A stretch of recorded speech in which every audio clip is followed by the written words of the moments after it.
Hey everyone, how y'all doing? My name is Mateo and I am from Maschine Masters. Today I've got another mix analysis from one of my favorite groups of all time, N.E.R.D, No One Ever Really Dies. In this mix analysis, I'm not only going to talk about how much I love these guys and how much they influenced me, but I'm going to focus on their use of live instrumentation layered with their hip-hop production that just makes this record so awesome.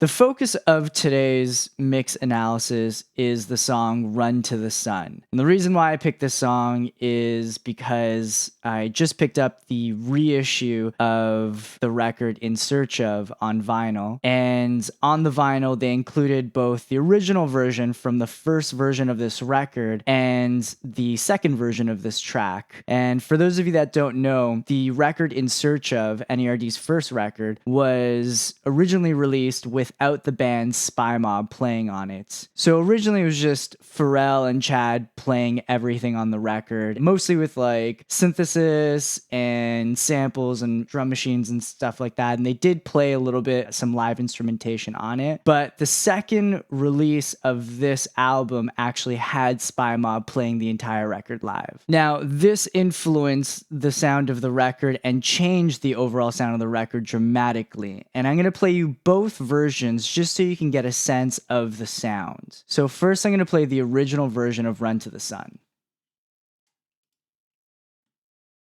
Thing I ever feared was this day. No. And having to say, it goes while you're here. Yeah. I wanna tell you something. I said I love you, girl. Love you. And I wish we could run. Cool, so there's a few bars of that. Now I'm going to play the version with Spy Mob on it. Thing I ever feared was this day. And having to say, it goes while you're here. I wanna tell you something. I said I love you, girl. Love you. And I wish we could run. Let's go. To the sun and never come back. Yeah. It goes while you're here. Okay, so I don't know about you, but the version with Spy Mob on it, I cannot help myself but move in my seat because it's just so groovy. The two songs, they have two completely different feels. And part of that has to do with production and part of that has to do with mixing. The original version of the song sounds darker, a little fatter, but the later version of the song with Spy Mob on it sounds brighter, more upbeat, and it's got groove because that live musician element. So just picking certain things out in this mix that just pop out at me. When you listen to the version with Spy Mob on it, you hear more emphasis of the drums on the right channel. So let me just play this back for you again so you can hear it. Thing I ever feared was this day. And having to say, it goes while you're here.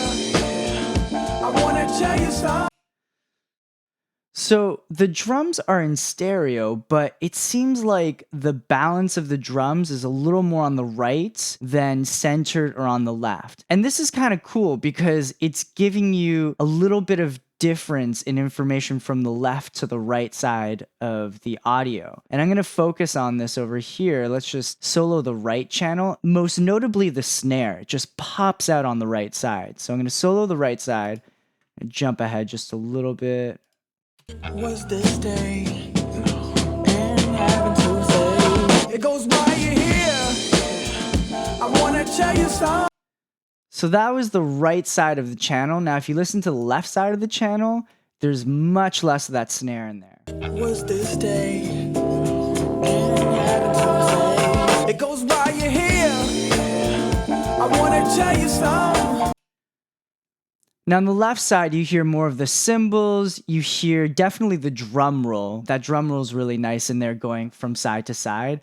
but the snare is like way down in the mix compared to the right side. And this is like a nice little flavor that it gives to the track. It kind of like makes you pay attention more so to the drums. Now, hip hop is big on drums, and a lot of people usually have their drums in mono or have basically the same thing going on the left and the right side. That's fine for the most part, but I mean, these little nuances really add to the production. Now, I'm not quite sure if that decision for putting the snare more on the right side was based on mixing or production decision, or if it's just how the drums were mic'd in that instance, and it just came out that the snare was a little heavier on the right side. But either way, it sounds great because it really gets you to focus on those drums, catches your attention. It's a nice little added nuance.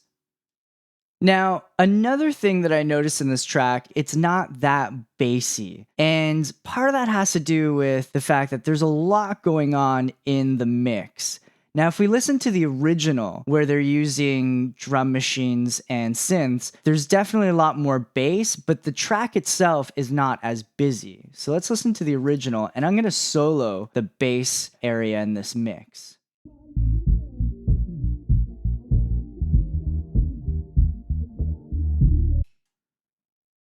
Now let's compare that to the live version with Spy Mob.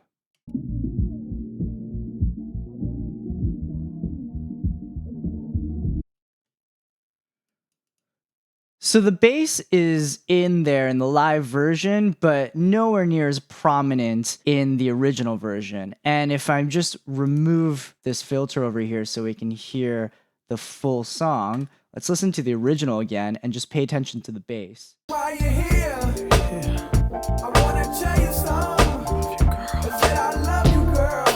Love you. Yeah. And now the live version. While you're here, I wanna tell you something. I said I love you, girl. Love you. And I wish we could run. The original version is a little more laid back, toned down, whereas the live version is more hyped up. This is a busy mix with a live band. There's a lot more elements. If you had too much bass in that live version, that would just interfere with some of the other instrumentation that's going on. Now, the other reason why they might have made this decision to not have the bass so prominent in the live version is because they may have also wanted a louder mix. And an easy way to get a mix louder is just not having as much bass in your mix, taking up all that extra headroom.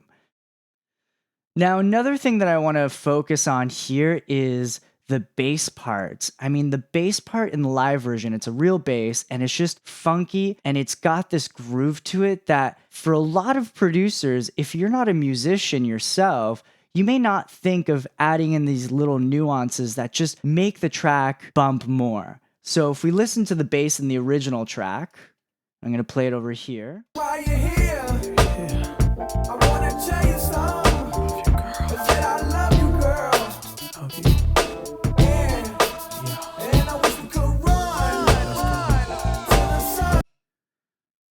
Now, the bass just seems to be following the notes. You know, it's like boom, boom, boom, boom, boom, boom, boom, boom, boom, like little bounce to it. It's okay. It supports the beat. It does its job. So now let's listen to the bass in the live track. And in the live track, the bassist is grooving. He's moving his fingers across the fretboard and he's adding this extra flavor that just sounds great. So I'm going to jump to a part in particular where he does a little bit of that, where he plays around on the fretboard and it sounds great. And it adds a nice flavor to the track.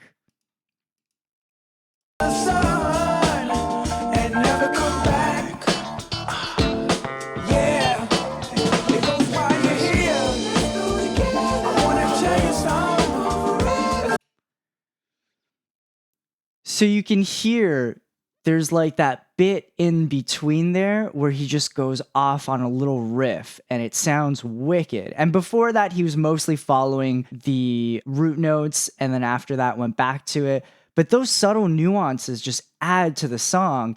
And unless you're a musician that understands that particular instrument, you may not know or feel comfortable kind of adding those elements to the track. It's hard if you don't know how to play those instruments.